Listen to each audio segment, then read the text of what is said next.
On n'entend pas. Vous m'entendez maintenant? J'espère que c'est le cas. Et je vous prie de nous excuser, c'est une première quant à l'utilisation de l'outil Webikeo pour la CCI de Seine-et-Marne. Donc je vous prie de bien vouloir nous excuser pour les petits désagréments que vous avez pu rencontrer quant à la participation à ce webinaire, que ce soit pour la connexion ou pour m'entendre quant aux propos que je souhaitais vous tenir. Donc bienvenue à ce webinaire qui s'intéresse aux indicateurs clés et pour mieux piloter votre activité. Donc je disais qu'effectivement, l'objectif pour nous, c'est de vous permettre de mieux comprendre quels sont les indicateurs clés et comment les utiliser concrètement pour piloter votre activité professionnelle. Donc, dans un premier temps, on va essayer de vous montrer pourquoi il est important de suivre autre chose que le seul chiffre d'affaires. Ensuite, on va essayer de clarifier ce qu'on peut appeler un indicateur clé et quelles sont les données réellement utiles pour votre commerce ou votre entreprise de service. Ensuite, je vais essayer de vous donner une méthode simple pour construire un tableau de bord adapté à votre activité, sans complexité inutile, et vous verrez à travers quelques exemples concrets comment ces indicateurs peuvent vous aider à comprendre, par exemple, une baisse de vente, à calculer votre seuil de rentabilité ou encore à améliorer votre marge. Et enfin, on terminera ce webinaire avec un petit cas pratique et des ressources que vous pourrez utiliser pour vos outils dès demain dans votre entreprise. Et ce temps d'échange doit effectivement vous permettre de repartir avec une vision claire, des méthodes simples et l'envie de mettre en place vos propres indicateurs de suivi. Donc, pourquoi tout simplement le suivi d'indicateurs est essentiel pour votre établissement? Tout d'abord, et je pense que vous ne me mettrez pas à tort sur ce sujet, c'est qu'on est aujourd'hui dans un environnement économique en mutation et incertain, que ce soit l'inflation, la hausse des coûts de l'énergie, la pression sur les marges et l'évolution des comportements des consommateurs. La gestion d'une entreprise aujourd'hui demande plus que jamais de la vigilance et de l'anticipation.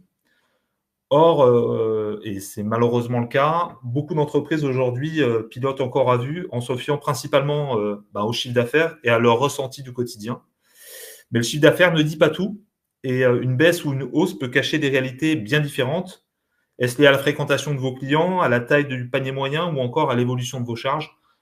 Tel est l'objet de ce webinaire sur le fait de définir des indicateurs clés que vous allez intégrer à un tableau de bord pour assurer un suivi le plus adapté possible à votre établissement. Donc, les indicateurs clés, ils sont en quelque sorte les voyants de votre tableau de bord et ils vont vous permettre de comprendre ce qui se passe réellement dans votre entreprise, d'anticiper vos difficultés, mais aussi de mieux identifier vos points forts pour les développer. Et la bonne nouvelle, s'il y en a une, c'est que vous n'avez pas la nécessité exclusive de faire appel à votre expert comptable ou à un spécialiste d'Excel pour commencer à piloter votre activité avec des indicateurs. Avec quelques données simples, bien choisies et suivies régulièrement, vous allez pouvoir déjà transformer votre manière de gérer et prendre des décisions. Ce qui est vraiment l'intérêt de la mise en place de ce tableau de bord. Donc, mon objectif aujourd'hui, c'est de vous donner des repères concrets et pratiques pour mettre en place votre propre tableau de bord, adapté à votre activité, et vous montrer comment ces indicateurs peuvent devenir de vrais alliés au quotidien.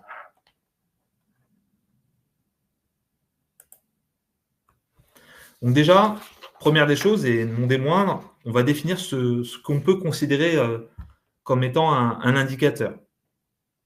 Déjà, un indicateur, ce n'est pas seulement un chiffre. C'est une donnée qui doit vous permettre de comprendre une situation et de prendre une décision.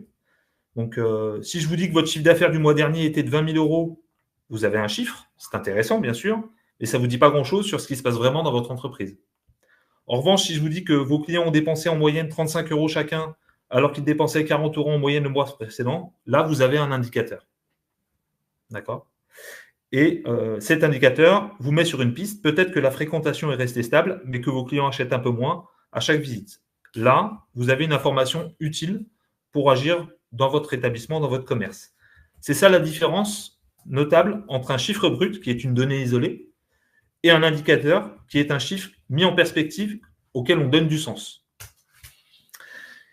Lorsqu'on regroupe plusieurs indicateurs pertinents, suivis régulièrement, c'est là qu'on va établir ce qu'on appelle un tableau de bord qui vous permettra de piloter votre entreprise comme on pilote, j'ai envie de dire, une voiture en regardant votre compteur de vitesse, votre niveau de carburant et vos voyants d'alerte. Mais attention, là encore, tous les chiffres ne sont pas de bons indicateurs. Un bon indicateur, et on le reverra un petit peu plus loin, il doit être simple à comprendre, fiable, pertinent et bien sûr actualisé. Par exemple, savoir combien de personnes visitent votre site internet est une information intéressante, mais ce n'est pas un vrai indicateur si vous ne savez pas combien parmi elles deviennent effectivement clientes de votre établissement. En revanche, suivre le taux de conversion, c'est-à-dire le pourcentage de visiteurs qui passent à l'achat, là oui, c'est un indicateur utile parce que ça va vous permettre de voir concrètement, au-delà de la visibilité de votre site au travers d'un référencement Google que vous pourriez avoir, c'est de savoir aujourd'hui, par rapport au nombre de personnes qui consultent vos pages et font défiler les produits et services que vous proposez, combien réalisent de façon effective la vente sur votre site. Pour résumer, comme je l'ai dit tout à l'heure, un indicateur, c'est un outil d'aide à la décision. Il vous alerte, il vous éclaire et il vous guide dans vos choix quotidiens. Donc là, je vous donnais un exemple. Voilà, j'ai fait 50 000 € de chiffre d'affaires ce trimestre. C'est un chiffre brut. Mais mon panier moyen, comme je disais tout à l'heure, est passé de 40 € à 35 €. C'est ça qui explique la baisse de chiffre d'affaires malgré une fréquentation qui est restée stable dans votre commerce.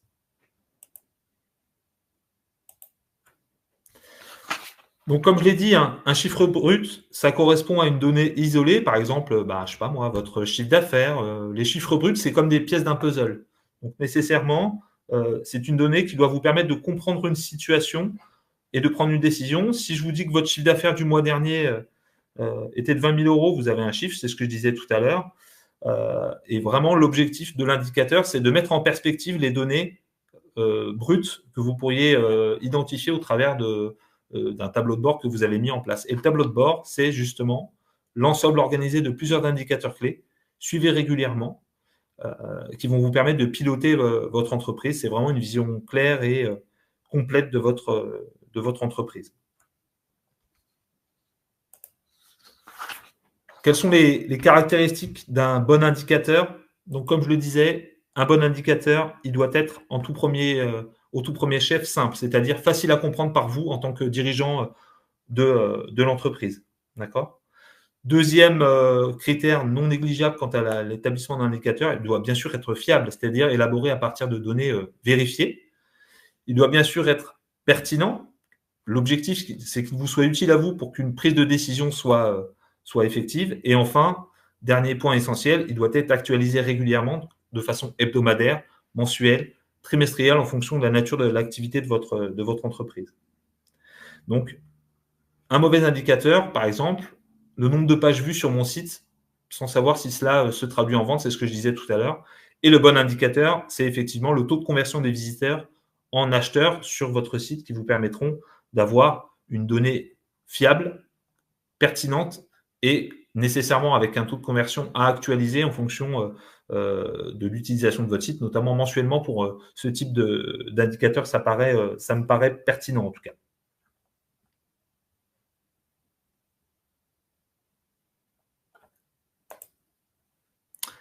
Alors, quels sont les différents types d'indicateurs clés?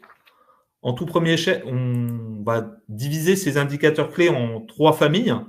Tout d'abord, les indicateurs financiers qui vont vous dire si votre entreprise est rentable et si elle va pouvoir durer dans le temps. Donc, dedans, on va y intégrer, et j'y reviendrai plus en détail, le chiffre d'affaires, la marge, la trésorerie, qui sont des données indispensables pour savoir si votre entreprise tient la route. Un exemple pratique d'indicateur financier, savoir combien de ventes il vous faut pour couvrir l'ensemble de vos charges. Deuxième famille d'indicateurs, ce qu'on appelle les indicateurs commerciaux. Ceux-ci ont pour but de vous permettre de comprendre vos clients et vos ventes.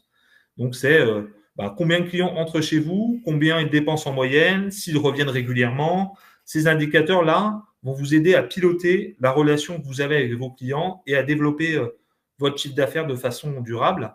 Par exemple, pour un commerce de proximité, je sais que dans les salles, on a des commerçants. Suivre l'évolution du panier moyen de vos clients est essentiel quant à la viabilité économique et à la relation commerciale aussi que vous avez avec vos clients. Et enfin, dernière famille d'indicateurs non négligeables que sont les indicateurs opérationnels qui, là, vont concerner vraiment votre organisation au quotidien. Ça va être bien sûr la disponibilité des stocks, ça va être le respect des délais quant à la livraison des prestations de services ou des produits, mais également la qualité de service, c'est-à-dire le retour client que vous avez quant à la qualité du produit vendu ou de la prestation de service rendue. Et là, l'objectif, c'est de garantir bien naturellement à la fois la satisfaction de vos clients et une performance interne au sein de en termes de fonctionnement de votre entreprise. En résumé, les financiers vont vous montrer si votre entreprise gagne de l'argent. Les indicateurs commerciaux, eux, vont vous montrer si vous attirez et si vous arrivez surtout à fidéliser une clientèle. Et enfin, les opérationnels, eux, vont vous permettre de démontrer si vous êtes suffisamment efficace dans le fonctionnement de votre entreprise et de votre établissement. Donc, le tableau de bord dont je parlais tout à l'heure, il a pour but de combiner ces trois familles d'indicateurs pour que vous puissiez avoir une vision tridimensionnelle de la situation de votre entreprise.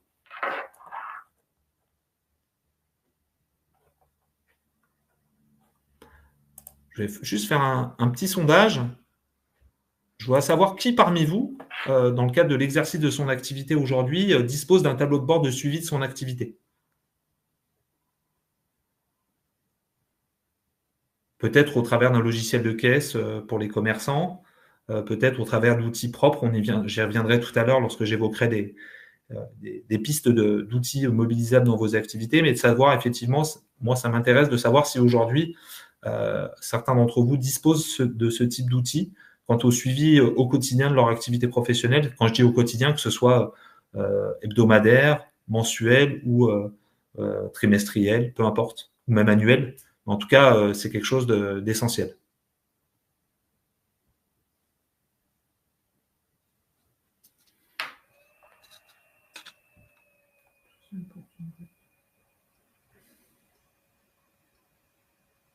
J'attendais de voir si j'avais les résultats des votes. Est-ce que tout le monde a voté ou pas encore?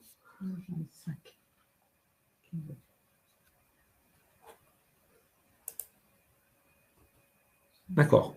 On a quand même une majorité d'entre vous, alors en tout cas sur les votants, qui disposent d'un tableau de bord et c'est très bien. Malgré tout, on a encore quand même quelques personnes qui ne disposent pas d'outils de suivi. Donc on verra, et c'est tout l'intérêt de ce webinaire, que construire son propre tableau de bord adapté à son activité professionnelle, c'est quelque chose qui est totalement envisageable et réalisable. Pour entrer dans le détail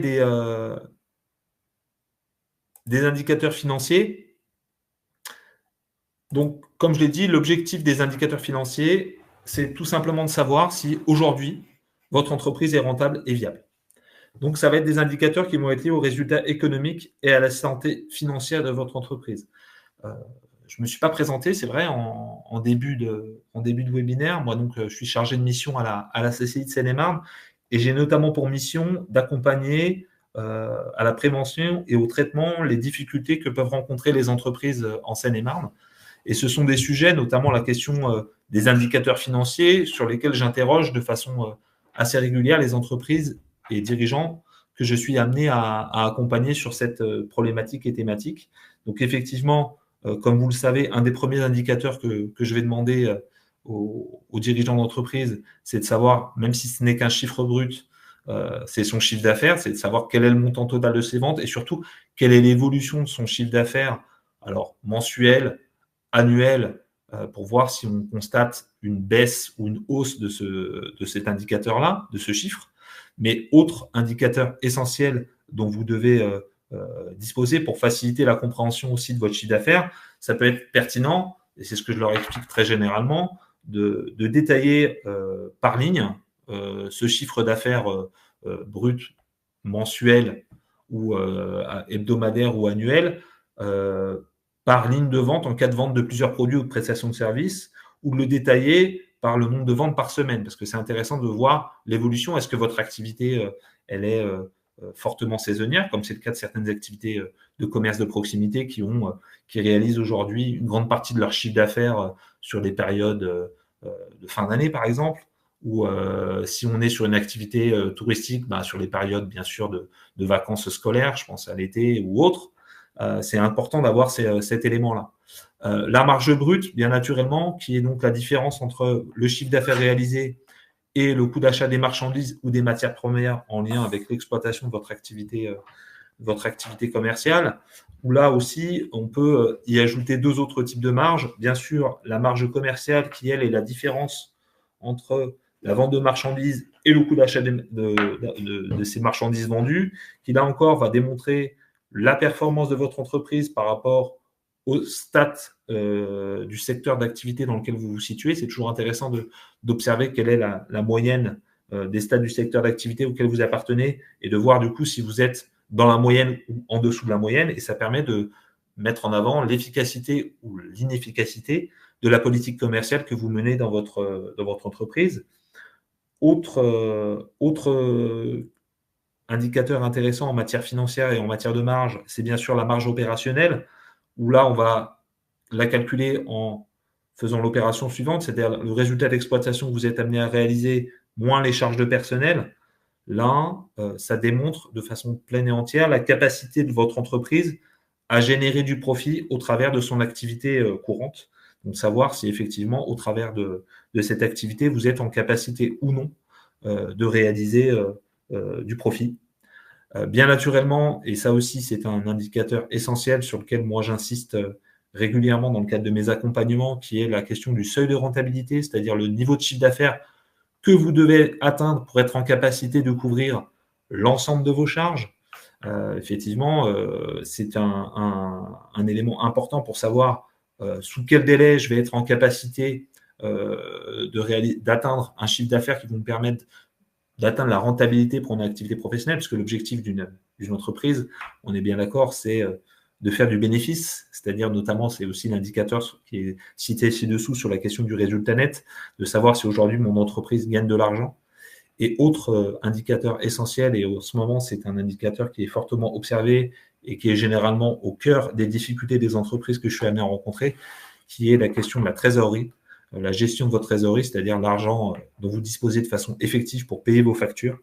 Donc là encore, sur ce sujet-là, il est nécessaire de mettre en place de façon effective ce qu'on appelle des plans de trésorerie, où vous allez être en capacité, du coup, au travers de ce plan de trésorerie, de vérifier de façon quotidienne si l'ensemble des recettes réalisées par votre commerce ou votre entreprise permet de couvrir l'ensemble des dépenses occasionnées pour l'exercice de votre activité commerciale. Donc, par exemple, là, je donne un exemple concret, un salon de coiffure qui réalise un chiffre d'affaires de 15 000 euros mensuels, son seuil de rentabilité de 12 000 euros. Il sait donc qu'au-delà de ce seuil, chaque prestation qu'il va être en capacité de réaliser vont lui permettre de générer et de contribuer aux bénéfices de son entreprise. Deuxième famille d'indicateurs, et non des moindres, la question des indicateurs commerciaux. Donc là aussi, l'objectif, comme je le disais tout à l'heure, c'est de comprendre vos clients et votre marché. Donc là, les indicateurs vont permettre de suivre la performance de vos ventes et la performance de votre relation client. Ça aussi, notamment pour ceux et celles qui ont un commerce physique, l'accueil client et la relation client que vous allez pouvoir tisser avec les personnes qui vont entrer dans votre commerce, ou c'est valable aussi bien sûr pour le e-commerce, les retours clients que vous pourriez avoir en termes de réponse sur votre plateforme en ligne quant à la qualité de la prestation de service ou de produit que vous avez commercialisé à un client, c'est quelque chose d'essentiel en termes de suivi. Donc, tout premier critère et indicateur, c'est la question effectivement de la fréquentation ou du volume de clientèle de votre entreprise. Bien naturellement, et ça, je pense que tout le monde le connaît, c'est la question du panier moyen, c'est-à-dire quel est le niveau moyen de dépenses réalisé par un client qui consomme les prestations de services ou les produits que vous commercialisez dans votre commerce. Et j'en parlais tout à l'heure, la question, c'est aussi le taux de transformation, c'est-à-dire par rapport au nombre de visiteurs ou de prospects que vous pourriez avoir, que ce soit dans votre boutique physique ou sur votre site en ligne, combien au final deviennent clients de votre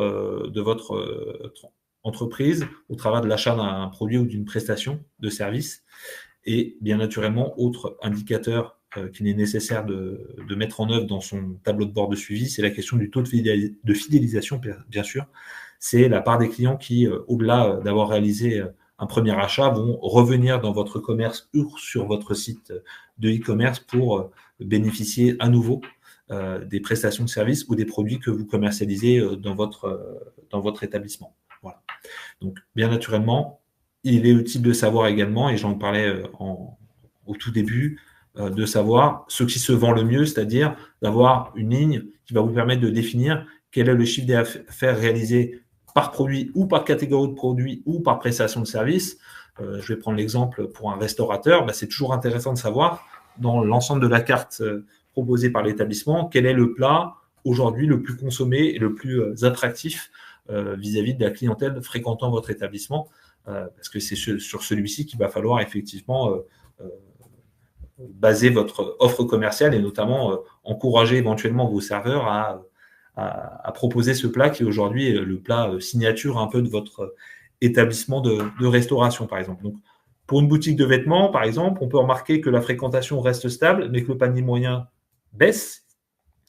Donc là, en l'occurrence, ça sous-entend que les clients achètent moins de pièces par visite. Donc, l'action possible qui peut être engagée par le commerçant s'il constate ce type de constat au travers de l'indicateur qu'il a mis en place dans son tableau de bord, c'est de travailler sur des offres promotionnelles 2 pour 1 ou, par exemple, la mise en avant d'articles complémentaires qui vont lui permettre de renforcer l'attractivité de son commerce et de ses clients.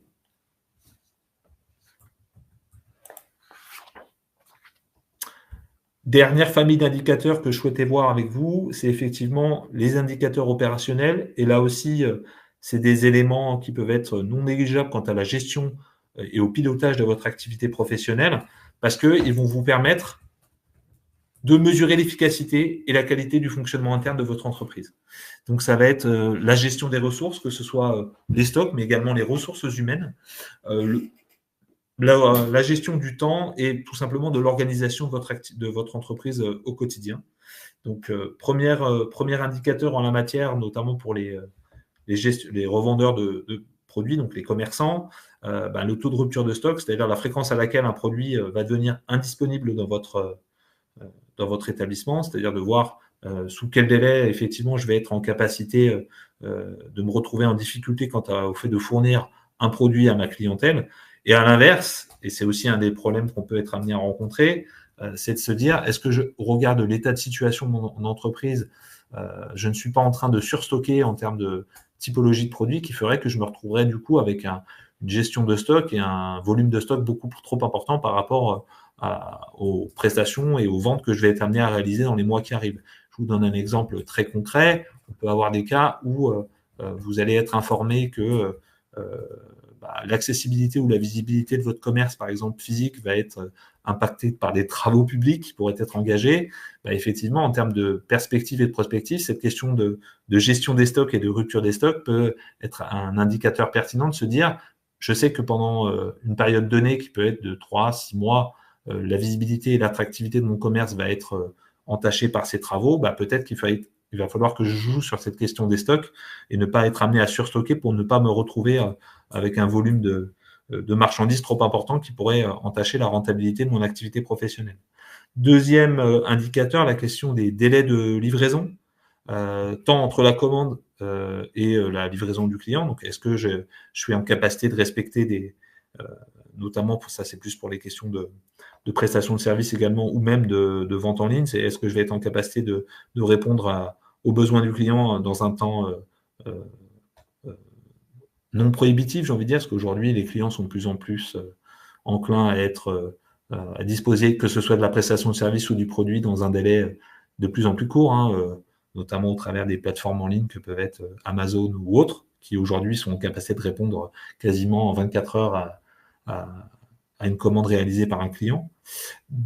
Troisième indicateur, la question de la productivité, c'est-à-dire le rapport entre la production ou le service rendu et les moyens mobilisés, c'est-à-dire est-ce que je suis suffisamment productif et rentable quant à la production du produit ou du service rendu vis-à-vis des moyens que je vais être amené à mobiliser pour réaliser cette prestation ou cette cette vente de produits.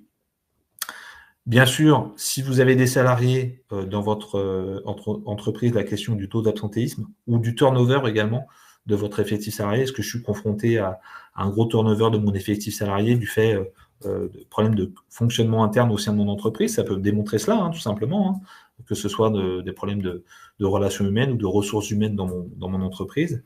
Et enfin, dernier indicateur opérationnel que je souhaitais évoquer avec vous, la question de la qualité de service, c'est-à-dire le taux de satisfaction de mes clients par rapport à la prestation rendue ou au produit vendu, c'est-à-dire le taux de retour, de réclamation que je pourrais avoir de la part de mes clients par rapport aux prestations que je leur ai fournies.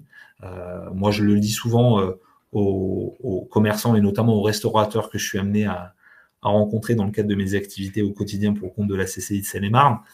Quand vous avez un retour client, que ce soit en direct fait par le client directement face à vous ou en ligne via les avis qui peuvent être publiés sur les différentes plateformes d'avis, TripAdvisor ou autres, ou Google, nécessairement, il faut répondre aux avis, qu'ils soient positifs ou négatifs, qui ont pu être émis par vos clients. Donc, justement, un exemple concret que je voulais donner avec vous dans le domaine de la restauration, c'est un restaurant qui constate que ses clients attendent en moyenne 25 minutes avant d'être servis, alors que la concurrence est autour de 15 minutes aujourd'hui. Là, en l'occurrence, cet indicateur opérationnel vous alerte d'un risque de perte de clientèle et du coup, vous amène à prendre une décision sur la nécessité de vous adapter en termes d'organisation, que ce soit en cuisine ou en salle, notamment si, j'ai envie de dire, le cœur de votre clientèle, dans le cas de l'exploitation de votre restaurant, est une clientèle de salariés du midi qui nécessairement ont rarement un temps conséquent pour pouvoir déjeuner dans votre établissement.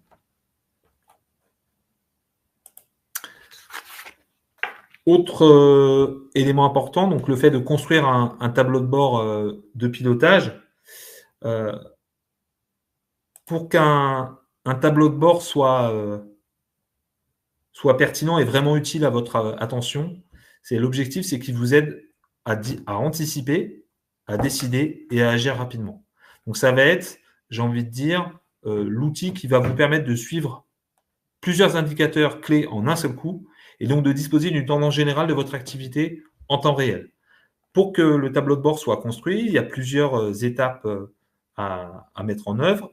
Tout d'abord, identifier les objectifs de votre entreprise. Deuxième étape, choisir les bons indicateurs, c'est-à-dire déterminer quelles sont les données qui sont les plus importantes à mettre en œuvre pour assurer un suivi quotidien de mon activité professionnelle. Troisième étape, définir une fréquence de suivi. C'est ce que je disais tout à l'heure. Est-ce qu'on est plutôt dans le cas d'un suivi en fonction de la nature de votre activité hebdomadaire, mensuelle ou trimestrielle ou même annuelle? Et enfin, organiser tout ça dans un tableau qui, à mes yeux, doit être relativement simple. Donc, quelles sont les règles d'or pour l'élaboration d'un tableau de bord de suivi efficace? Tout d'abord, en premier chef, votre tableau de bord il doit être clair et lisible en un coup d'œil. Il n'y a pas besoin de mettre 20 indicateurs.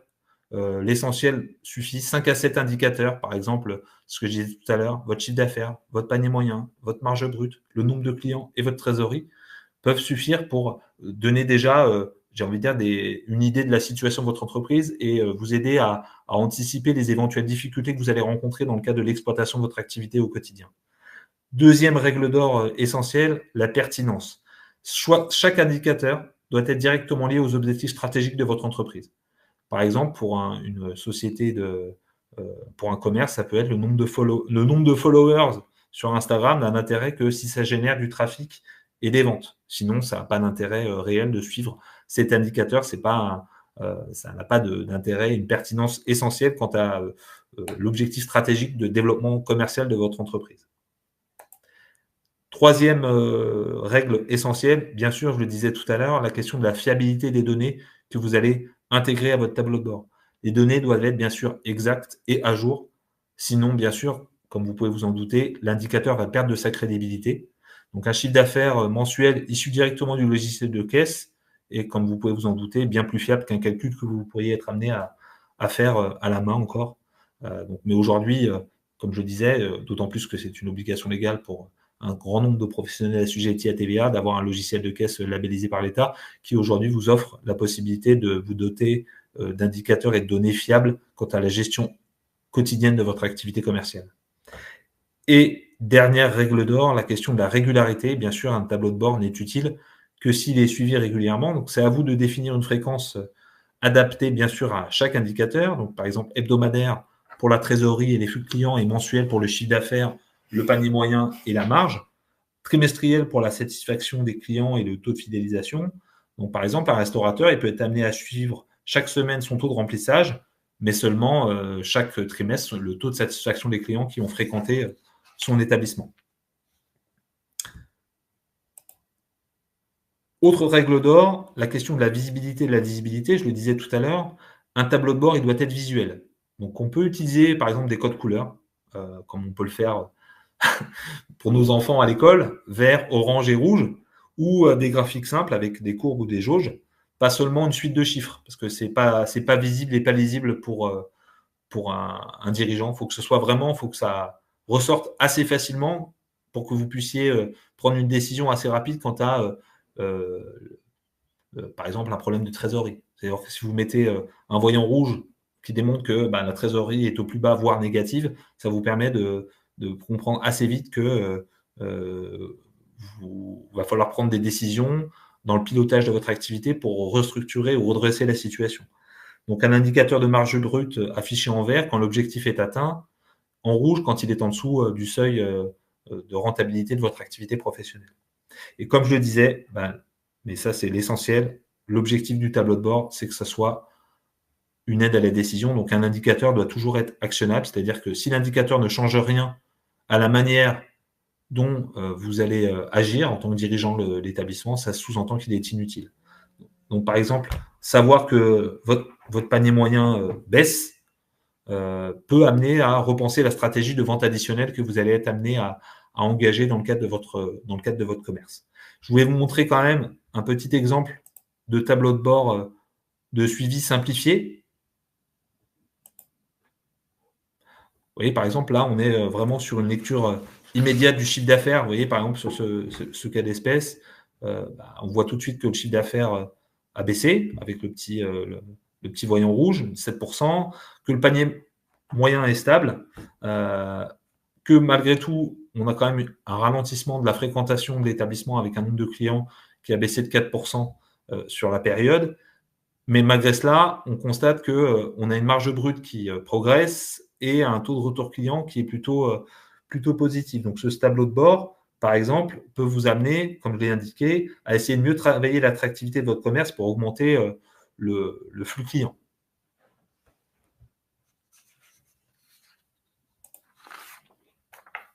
Quelques outils pratiques pour construire et suivre votre tableau de bord. En tout premier lieu, les outils bureautiques classiques que sont Excel et Google Sheet. Le point fort de ces outils-là, c'est que, ils sont accessibles à tous. Ils sont souvent déjà installés sur vos ordinateurs portables ou en tout cas les outils digitaux que vous pourriez être amené à utiliser pour assurer la gestion quotidienne de votre entreprise ou de votre commerce. Ils sont gratuits. Ils sont flexibles, c'est-à-dire qu'on a la possibilité de faire des tableaux, des formules automatiques, des graphiques et des codes couleurs. Et facile à adapter aux besoins de chaque entreprise, donc, notamment pour un usage concret de tableau de suivi du chiffre d'affaires mensuel, pour le suivi du panier moyen avec la mise en place de formules ou la mise en place de graphiques d'évolution via des courbes et des histogrammes. Donc, utiliser des mises en forme conditionnelles, comme je l'ai dit tout à l'heure, vert, objectif atteint, rouge, en alerte. Deuxième type d'outil, et j'en ai déjà parlé, c'est effectivement la question des logiciels de caisse et de gestion commerciale de vos établissements. Donc, on a des outils à intégrer. Je vous ai mis quelques exemples là d'outils que j'ai pu être amené à constater ou à voir dans les établissements que j'ai été amené à rencontrer dans le cadre de mon activité pour le compte de la CCI de Seine-et-Marne, donc que ce soit Square, Tyler, Cegid. Je suppose que certains d'entre vous sont d'ores et déjà dotés de ce type d'outils. L'intérêt, là aussi, c'est qu'on a un calcul automatique du chiffre d'affaires, du panier moyen et du nombre de tickets. On a aussi tout un historique des ventes, donc la possibilité de faire des comparaisons entre mensuelles, entre les mois, mais également annuelles, et aussi la possibilité de faire une exportation des données collectées et enregistrées sur le logiciel de caisse vers Excel, mais aussi vers votre cabinet d'expertise comptable. Donc là encore, l'intérêt, c'est de savoir qu'un commerçant peut voir en temps réel l'évolution de ses ventes journalières.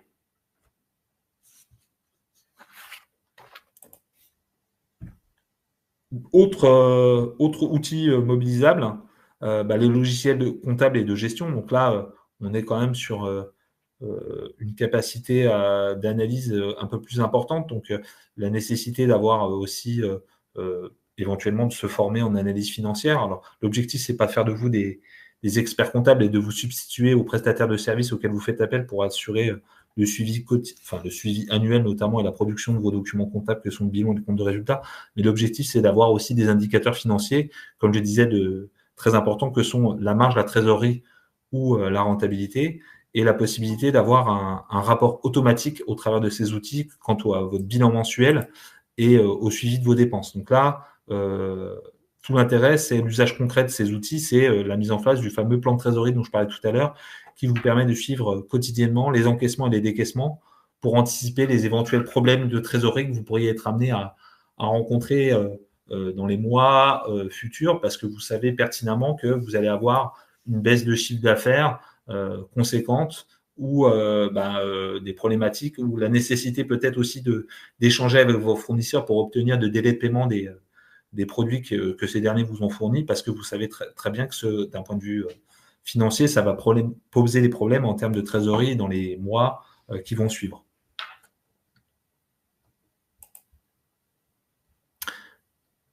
Les outils de CRM, je pense que ça parle à tout le monde là encore. La relation client-marketing. Donc là, c'est tout ce qui est effectivement suivi commercial et relation client. Donc là, plusieurs exemples de CRM possibles. Il y a une version gratuite de HubSpot, ou le Zoho CRM ou plein. Et là, l'intérêt, c'est d'assurer un suivi du nombre de nouveaux clients et du fameux taux de transformation dont je parlais tout à l'heure, que vous pouvez avoir, c'est-à-dire le nombre de personnes qui vont pénétrer dans votre commerce ou consulter votre site et réaliser un achat. Ou bénéficier d'une prestation que vous allez proposer. Et ça vous permet aussi, bien sûr, de faire des rapports marketing quant à vos campagnes d'emailing et votre utilisation des réseaux sociaux. Donc là, l'intérêt, par exemple, pour une entreprise de service, c'est de mesurer combien de devis envoyés se transforment de façon effective en vente auprès des clients auxquels ils ont été adressés.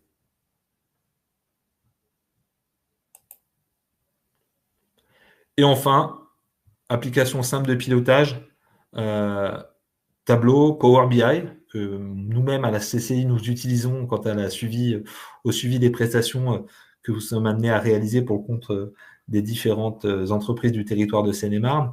Donc là, c'est encore une connexion directe aux données, que ce soit Excel, votre logiciel de caisse ou un CRM, et ça vous permet d'avoir des tableaux visuels et assez dynamiques quant à la réalisation et au suivi commercial de votre activité, et la possibilité aussi de faire des alertes et des mises à jour automatiques. Donc, par exemple, via cet outil-là, un dirigeant va pouvoir visualiser en temps réel la performance de ses ventes et des opérations de communication qu'il aura été amené à mener pour améliorer, j'ai envie de dire, les ventes réalisées au sein de son établissement.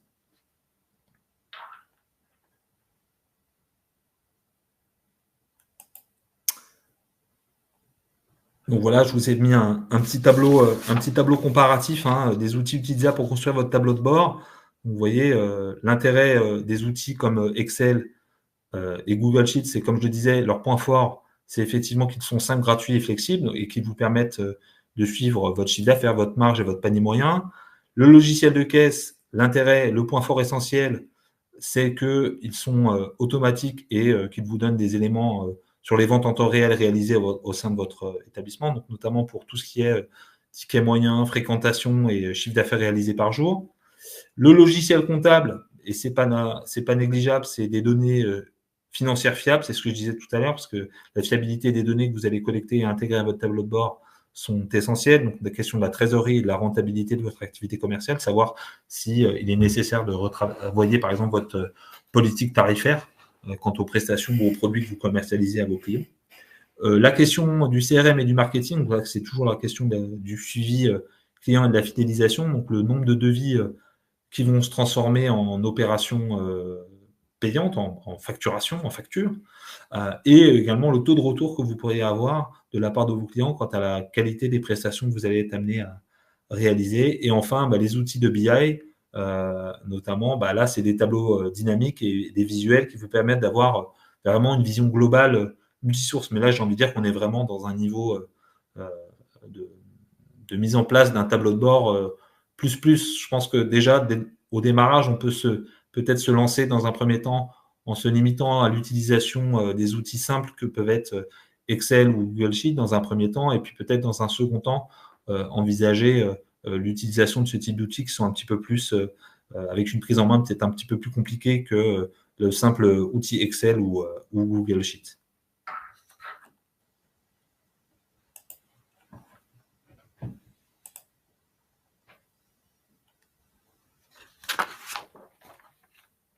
Je voulais vous mettre un petit cas pratique interactif.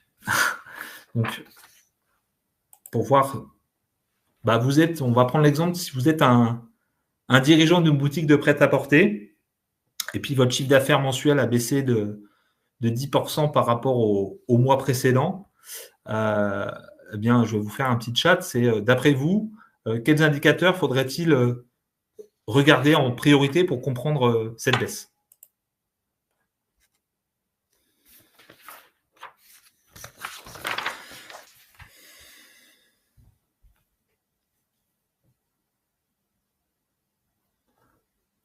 Je vous laisse le temps, bien sûr, de regarder. On part du principe que on est dans le cas d'une boutique de prêt-à-porter qui a fait 20 000 euros de chiffre d'affaires et qui constate que le mois suivant, son chiffre d'affaires est passé à 18 000, donc a baissé de 10%. Donc, quels sont les indicateurs que vous allez regarder au-delà de ce chiffre d'affaires qui on constate une baisse? Quels sont les indicateurs que vous allez regarder en priorité pour déterminer quelles sont les opérations que vous allez devoir mettre en place pour redresser la situation de votre commerce?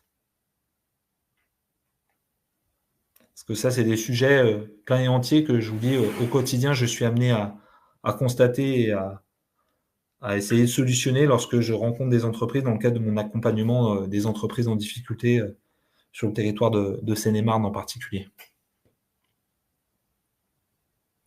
Je laisse le temps aux personnes de répondre. Ah.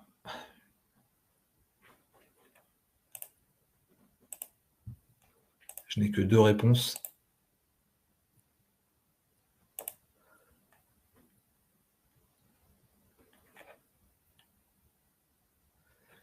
Bon. Alors, est-ce que vous ne répondez pas parce que vous n'avez pas d'idée ou parce que vous ne savez pas ou voilà. Moi, ça m'aurait intéressé de savoir. En tout état de cause, effectivement, il faudra regarder plus en détail la question effectivement des indicateurs commerciaux et notamment de la fréquentation de votre commerce, qui pourrait être, à mon sens, la première des causes liées à une baisse de chiffre d'affaires et pas forcément le panier moyen. Ça peut être plus de concurrence, moins de communication, une météo qui a réduit le passage devant votre commerce, des travaux publics qui peuvent être impactants quant à la visibilité et l'accessibilité de votre commerce, qui sont les indicateurs effectivement à regarder en premier. L'objectif, c'est que ça vous oriente dans votre décision de lancer une campagne de communication, de travailler sur votre vitrine, de mettre en place une promotion pour essayer de ramener du trafic au sein de votre magasin. C'est exactement ce que va vous permettre de faire un tableau de bord que vous allez pouvoir élaborer, je l'espère, au travers de ce webinaire, dans le cadre de l'exercice de votre activité commerciale. J'espère que vous avez apprécié ce webinaire. Bien sûr, la CCI de Seine-et-Marne reste à votre disposition si vous souhaitez bénéficier d'un accompagnement sur l'ensemble des thématiques sur lesquelles nous sommes amenés à intervenir, que ce soit bien sûr la création, le développement, le financement et la prévention des difficultés des entreprises. Écoutez, je vous souhaite à toutes et à tous une belle après-midi et je vous dis à bientôt.